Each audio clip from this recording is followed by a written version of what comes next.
What's up, y'all? It is DJ Kayla V back with another video.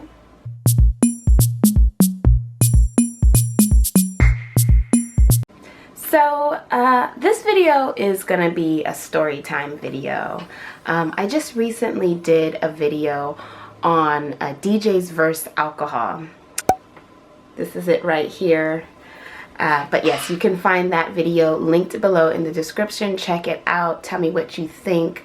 Tell me your feelings on that. I've had a lot of weird, different experiences with alcohol as I was DJing, but there's a couple experiences in particular that I wanted to share with you guys. In the comments below, you know, go ahead and share your experiences if you've had any, whether it was while you were DJing or not.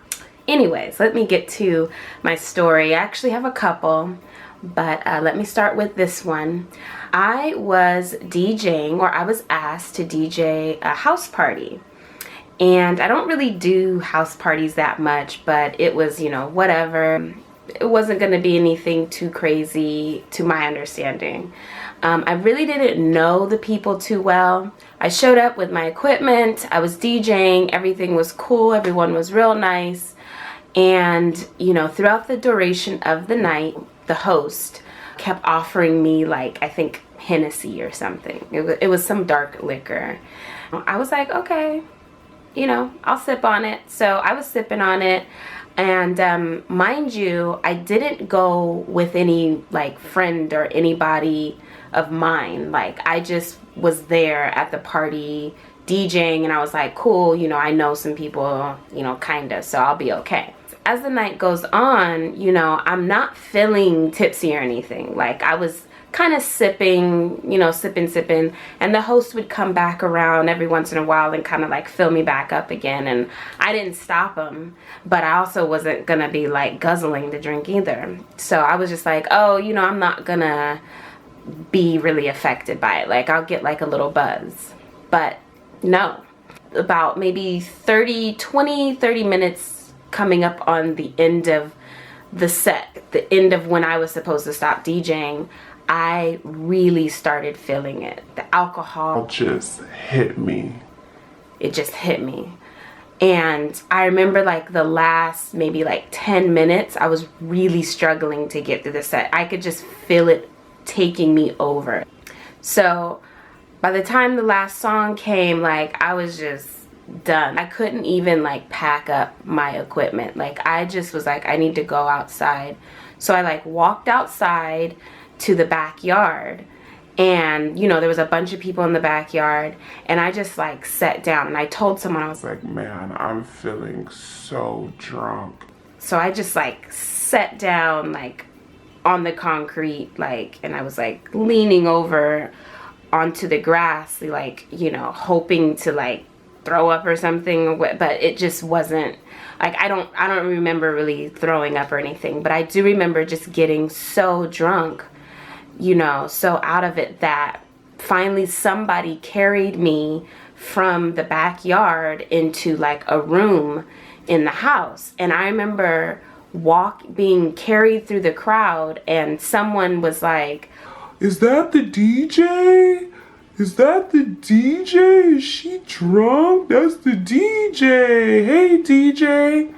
And I felt so mortified in that moment. Like, I was just drunk. I couldn't do anything because like my body, my motor skills were done. But like mentally, I was there, and I was like, man, this sucks. Like, this is just not what I want. This is not how I want people to see me, like, because, you know, I came in looking good, you know, holding my own, and then to be like sloppy drunk, ugh, not my thing. So anyways, they took me to a room in the back, and I was just like laying there. And then I remember maybe like 10 minutes of laying there.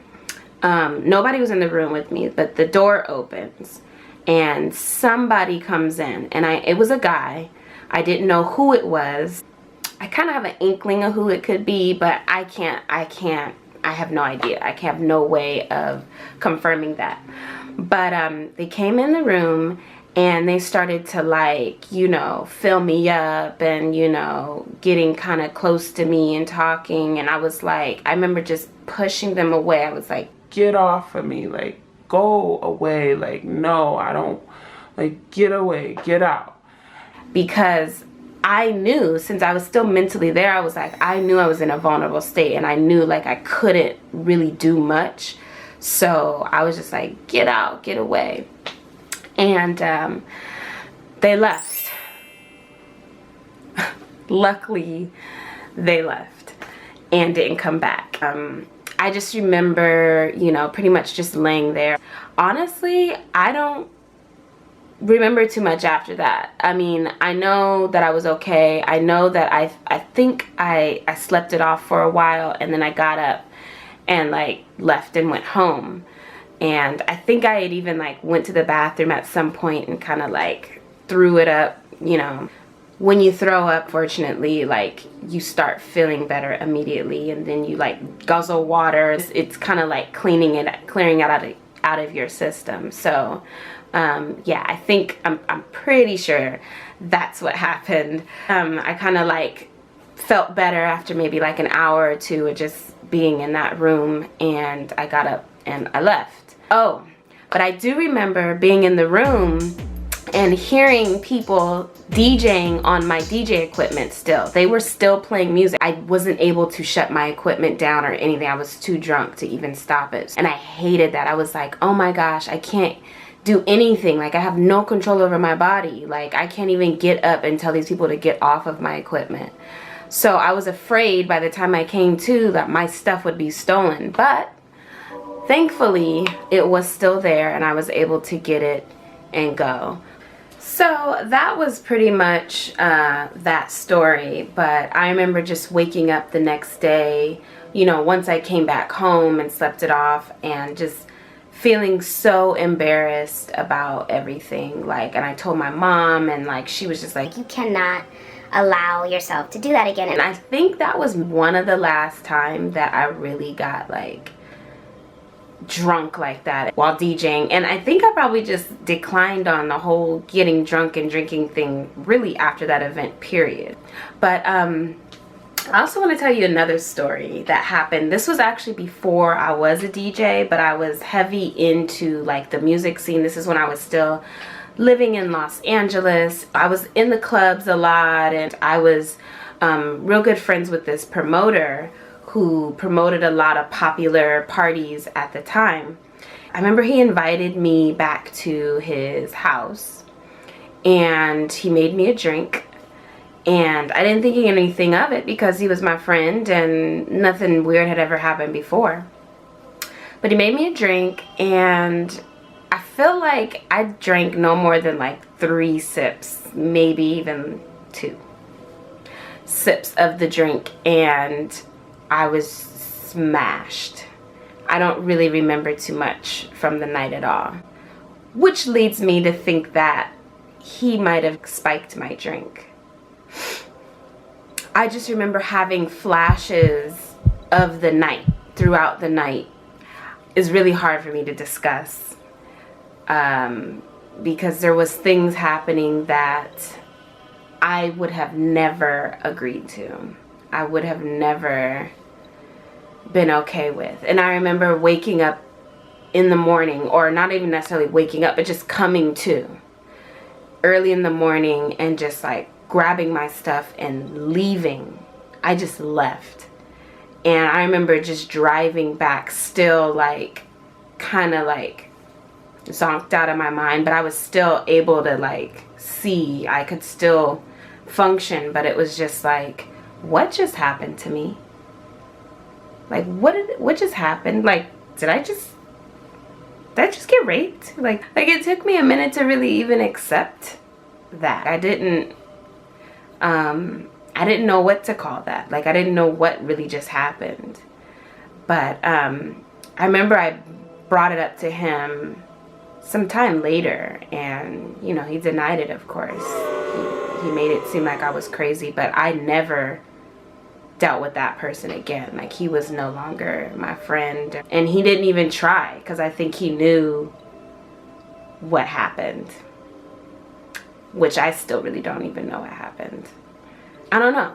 I don't know if I'll ever know the full story with that.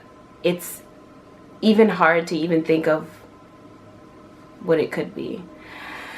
But me even just telling you guys is kind of like a release of that, you know, not to release it all onto y'all, but it's just nice to kind of get it off my chest. I say all of this to tell you guys to be careful with your alcohol consumption. Be careful with who you're drinking your alcohol around, because you never know what happens, what could happen. And, you know, as a female in this business that's predominantly male, I think I saw a statistic where it was like 98% men, you know, as DJs, and like 2% female DJ. I could be wrong with that statistic, but it's somewhere like that, like high 90s men, you know. So you're gonna run into a lot of men and characters and personalities that you have to use discernment with. And if this could just help one person, then at least it's done its job. But be careful, ladies. Be careful, men as well. Think of it as a profession. Be very professional. You know, when you book higher paying gigs and higher status clients and brands, you don't really even want to have alcohol at your station. They might offer it to you, and I mean, if you want, you could get, you know, like a champagne or a wine, but I really suggest not doing it because it doesn't look really professional. Wait till afterwards. It's like not that big of a deal. Like you don't need to have a drink during your set. Like you just don't have to.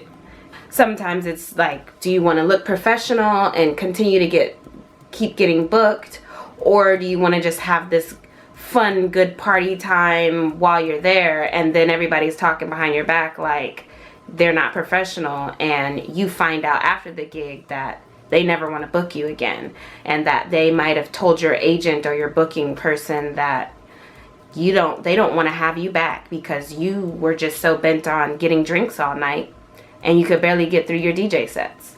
That is like the last thing you want to do. So be professional and be careful. Drunk driving is a real thing. I've been hit by a drunk driver before, coming home from like a gig or like a club event or whatever, and it's very scary. I will have my blog post and all that stuff linked below in the description, so check it out. Make sure you subscribe, like, share this video, share the wealth. So if you guys have any like stories of your own that you would like to share, or if you have any good advice to give to people, please leave that in the comment section below. Like, let us know your experiences. And thank you so much again for supporting this channel. Thanks for coming to djgurl.com. I have some other really interesting videos linked in the description below, so make sure you check that out. All right, you guys, thanks again. I'm out.